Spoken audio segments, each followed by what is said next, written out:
장시호가 이번 특검 때 아주 맹활약하신 일종의 수사관이었다고 해요.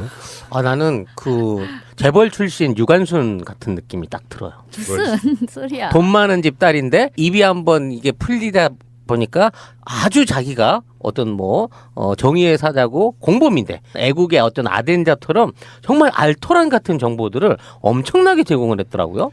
여러 가지가 이야기가 있는데 그저 첫 번째가 이거였어요. 장시호는 최순실이 전화기로 이렇게 버튼 누르잖아요. 그 순서를 기억해가지고 박근혜의 차명폰 뒷자리 4글자를 기억해내서 그렇죠. 그걸 토대로 통화를 500 몇 번인가? 570번 했다는 거로 밝혀낼 정도. 그렇죠. 정말 똑똑하지 않습니까? 왜 이 집안 내에 나름 브레인이라고 음. 그랬잖아요. 그리고 기억력도 굉장히 좋고 그리고 굉장히 살갑게 대하면서 수사에 아주 입에 혀처럼 정말 알토란 같은 정보를 쏙쏙 잘도 얘기를 해준다는 거죠. 근데 뭐 이 사람이 뭐 민주주의를 위해서 이러겠습니까? 그렇지. 자기도 이제 이 국면에서 살아나갈 이제 국리를 하느라 그런 것이고 사실 최순실로부터 받았던 개인적인 압박 같은 것이 있었다는 거죠. 그렇지. 예. 둘이 경쟁 관계였던 것 같아. 뭔가 어느 면에서. 그럴 수 있지. 뭐 경쟁 싫은 이모, 내지는 싫은 이모. 이런 느낌. 자기를 뭐 이제 뭐 뺨을 때렸다라는 얘기도 있고 하는 등등. 그러니까 그 이모의 유세가 싫고 자기가 그거에 명령을 하달받는 위치에 놓이는 것이 싫었던 사람으로 원래 조폭 영화 뭐 느와르물에 보면 이렇게 누가 누구 등다리에 칼을 꽂는가라는 것을 보면 결국은 이렇게 그냥 별거 아니라고 생각했던 자기 꼬봉의 칼에 항상 등다리를 맞게 되잖아요. 비유가 너무 좋아. 그러니까 그런 거라고 생각이 드는데 참 이 사람은 재밌는 캐릭터이긴 한 것 같아요.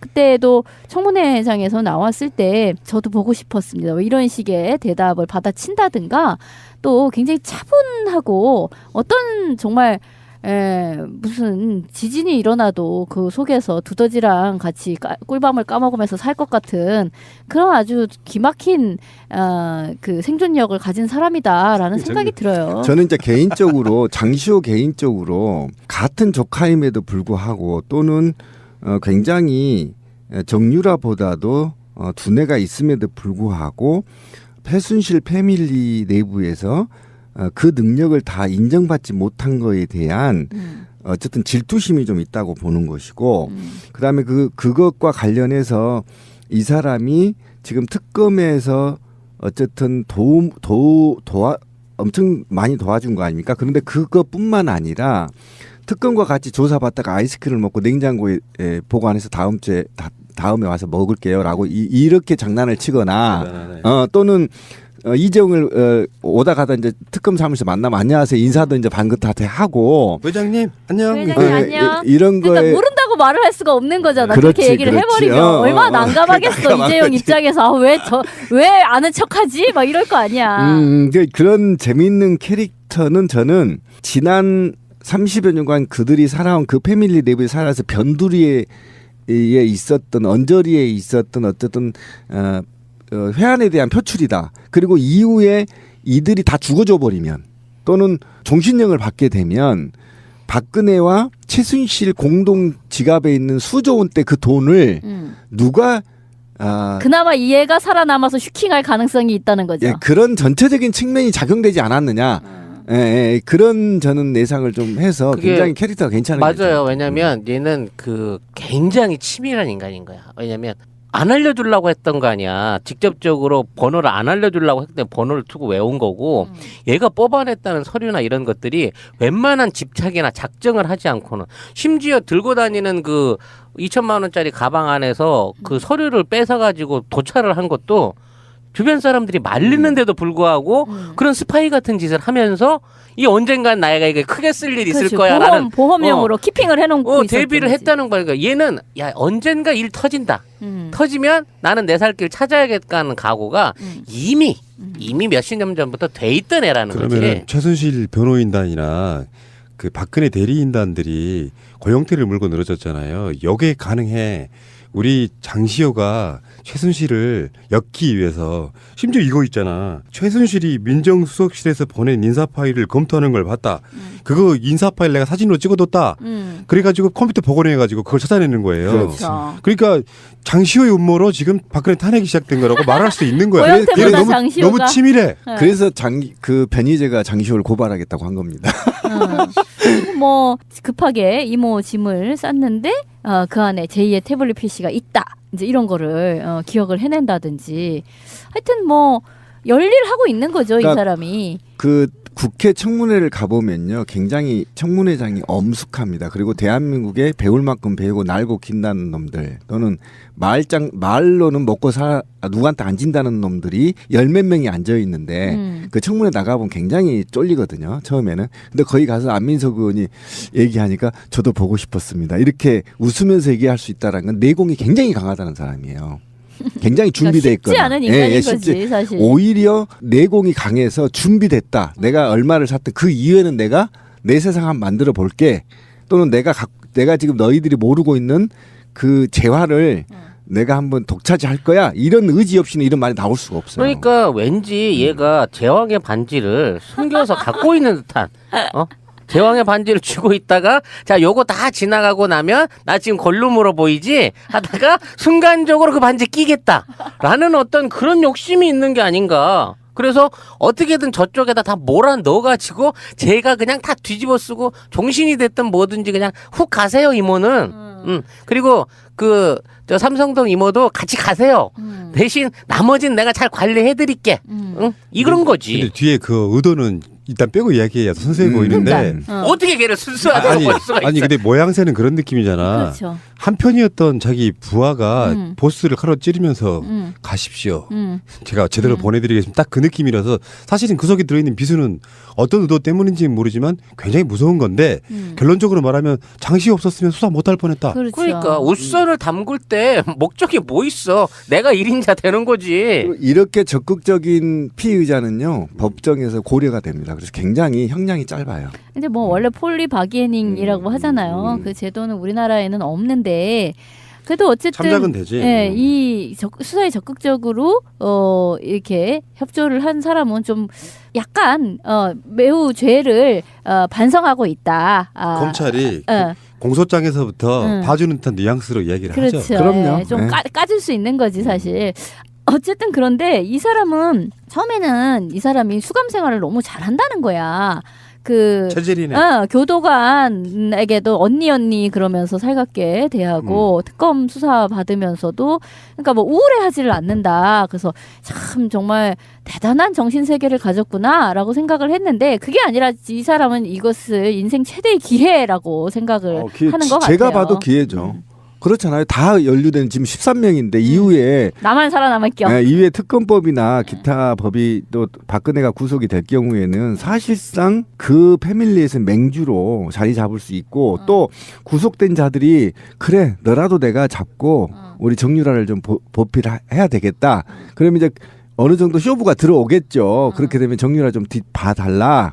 뭐 이렇게 이제 쇼부가 들어가기 때문에 어차피 자기가 그 위치를 차지하기 위한 중원을 차지하기 위한 교두부를 확보하고 있다 이렇게 보면 되는 겁니다. 그러니까 느와르모를 만들려면 이제 장시호를 주인공으로 느와르모를 하나 그렇지. 만들어야 되는 거야. 그리고 캐릭터가 그동안에 그렇게 특혜를 누리면서 산 아이치고는 굉장히 긍정적이고 뭐 적응력도 빠르고 적응력도 강한 이유는 내면에 뭔가 꿈이 있어야 그런 희망이 있어야 그런 게 나오거든요. 근데 와 내가 빵간에서 어떻게 밥을 처먹고 살지 몇 년일까 10년 살까 5년 살까 이러고 있으면 우울해서 그렇게 될 수가 없어요. 그렇죠. 유치장에 며칠만 있어도 답답한데. 그렇지. 자존감이 막 무너지고. 그럼요. 굉장히 화장실도 이 목까지 다 보이는 데서 싸야 되고 이런 상황에서 이렇게 즐거울 수가 없거든요. 난 꿈이 있다고. 그래서 그 꿈을 향해 지금 고통을 감내하는 거다. 그렇죠. 이렇게 보시면 되는 거죠. 근데 어쨌든 장시호 때문에 굉장히 특검이 탄력을 받았고 굉장히 저는 괜찮은 캐릭터다. 변희재 고소고발과 관련해서 잘 극복하길 오히려. 근데 아무튼 그 변희재한테도 이렇게 고발을 당할 정도로 얘가 여기 열심히 하고 있다고 치면 이 사람이 특검을 지나고 나서 이제 본격적인 검찰 수사로 들어갔을 때 특검 안에서는 아무래도 이제 전체적인 큰 틀을 밟아내다 보니까 이제 뭐 대가성이라든지 그동안 이제 권력을 활용해가지고 어떤 사업들을 했는가 쪽에 이게 잡혀져 가고 있지만 세세하게 이제 내부적인 재산 관계라든지 형성 관계를 털 때 되면 아직도 활용도는 정말 무궁무진한 사람이 아니냐 싶은 생각이 드는 거예요. 지금 우리 특검이 사실상 증거물이라고 해갖고 확보한 거는 그 태블릿 PC 2개 말고는 저 우리 사초실록하고 안보자관의 사초실록하고 태블릿 PC 2개 말고는 별다른 물리적 증거가 없어요. 제일 맛깔스러운 증거는 청와대 서버는 지금 건드려 보지도 못하고 있잖아. 그러니까 그런 입장에서 앞으로 어떤 수사를 펼쳐 나가는 데 있어서도 결국은 장시호를 비롯한 이런 그 주변에 용기 있는 변절자들의 증언이 필요하다는 거지. 그리고 장시호처럼 최순실 주변에서 어떠한 형태로든 이거 나중에 내가 뒷감당 못하지 않을까 싶어가지고 녹음을 떠났다든지, 몰래 뭐 몰카를 찍어놨다든지 이런 유의 그 증거들이 정말 정권만 잘 바뀌고 수사 유지만 있으면 얼마든지 도출될 수 있지 않을까 싶은 상황 그런 느낌에서 뭐 앞으로의 탄핵 국면하고 정치적인 우리가 생각하는 그 순차적인 정권 교체만 이루어진다고 하면 정말 뭐 40년 됐다는 최태민과 박씨 가문에 있는 그 밀월 관계를 탈탈 털어내는 그날을 한번 보게 되지 않을까 하는 기대를 갖게 되는 그러니까 거죠. 이런 현상에서 어쨌든 최순실이 그러면 장시호 네가 갖고 있는 재산 나한테 다 돌려놔. 이제 이 정도로 이제 쇼를 하는 건데 저는 혹시 이것도 하나의 큰 드라마 플랜이 아닌가라는 생각이 들어요. 그러니까 누군가는 이 일을 같이 가담했던 사람들이 이후에 뒤처리를 해야 되는데 그 뒤처리를 할 사람이 멍청한 박근혜보다는 장시호가 훨씬 효과적일 거라고 봤을 수도 있어요. 예를 들면 장시호가 정치인들과 특검과 관계자들 대기업들과 이런 우호적인 인상을 남김으로 인해서 사전에 출소해서 로비리스트로 활동할 수도 있고요. 구속자들 석방시키는 로비리스트로 할 수도 있고 또 정치인들한테 우호적인 걸 통해서 사면 역할을 할 수도 있고 이후에 이 최순실 패밀리 부패 세력들이 연루된 사람들 중에 한두 명 정도는 국민적인 굉장히 분노를 상쇄시키는 사람의 캐릭터를 하나 만들어서 이들이 이후에 뒤처리를 할 수 있는 여지를 남겨놓는 것 또는 그런 사람으로 최순실과 박근혜 패밀리에서 사명을 맡을 수도 있었어요. 사실 있을 수 있어요. 그런 측면에서 왜 그러냐면 이 패밀리가 1, 2년 되는 패밀리가 아니고요.